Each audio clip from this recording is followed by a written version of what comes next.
Heyo review family, keep it high, keep it tight. My name is Jay Morris, the review guy, and welcome back to my series Track Review, the series in which I review tracks. Hope you're doing well today, hope you're having a great day. Today I'm going to be covering the new track from Nothing Nowhere entitled Dread. So if you're unfamiliar with Nothing Nowhere, he's been doing this since about 2015. He's a rapper that is on the Fueled by Ramen label. He had toured with some other bands and stuff like that, but he is doing his solo stuff now. He was uploading to SoundCloud back in 2015, but he's been slowly building up a bigger fan base. And he actually made one of my favorite rap albums of the year earlier this year in April 13th.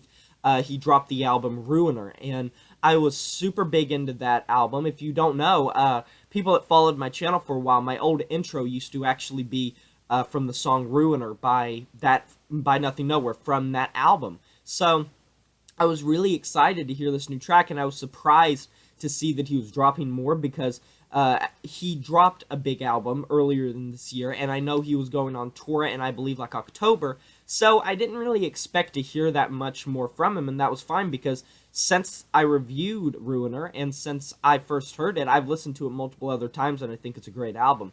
But I'm not going to bite the hand that feeds me. We're going to go ahead and talk about this track. So Dread seems to deal with issues of some sort of prescription drug use and feeling like you're stuck under the thumb. Not addiction, not addicted to prescription drugs, but maybe being on antidepressants or feeling like you have to take them or you're going to lose control. Or that the impression that I got was antidepressants, but I'm not 100% sure what drug he is specifically referring to on this track, but basically he's talking about how like he feels like he's just seeing doctors and he's just like a case study, and he's these sedatives are controlling him, and he just doesn't want to let these thoughts win. So that's why I'm thinking that it's like suicidal thoughts or clinical depression, something to control that, maybe something like a Xanax, some sort of depression, suicidal thought helping drug. And I really like the lyrics. He came off really well on this track. I mean, that's the thing about Nothing Nowhere. He always approaches songs in this very emotionally passionate form, and it makes his things be very charged with emotions, be very deep, very kind of tortured, and I really love that. I really think that a lot of his lyrics are relatable to anyone that goes through bad things in life, because he leaves things relatable enough to where a wide audience can understand and relate to his lyrics, but specific and personalized enough to where people that are going through his exact issues would be able to identify with it even more so.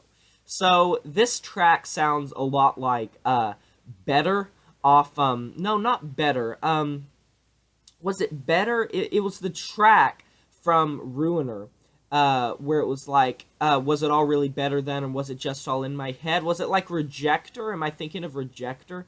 I think it might have been Rejector. It's that song. It's been a little bit since I've listened to Ruiner, but basically, I feel like the guitar sounds a lot like that track. He always likes to use these kind of, like, emo hip-hop trap guitar acoustic beats, and it's nothing that we haven't really heard before. That's the one thing. It's a lot of other artists use this type of format. You get artists like Lil Peep, who unfortunately we had lost.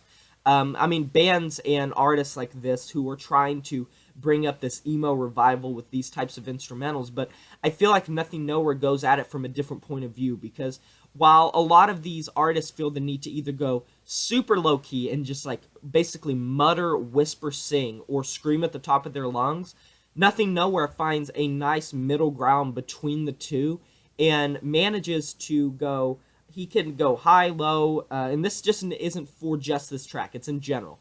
When I was listening to Ruiner, he goes through so many different range things. He's really trying to expand and make his points known that he can go forward with his range, and that's what I think sets him apart and why he's building up a fan base so quickly amidst so many other artists that are doing a similar type of thing in a similar type of genre. So I really enjoyed this track. I think that his voice comes off as being very, it has this natural kind of strain and distortion to it that makes it seem just tortured, makes it seem burdened, and I really enjoyed that. I thought it came off great, And I just enjoyed this track overall. And as always, I'm going to be leaving it in the description. If you guys want to listen to it, you can. And you can come back and give me your thoughts on it.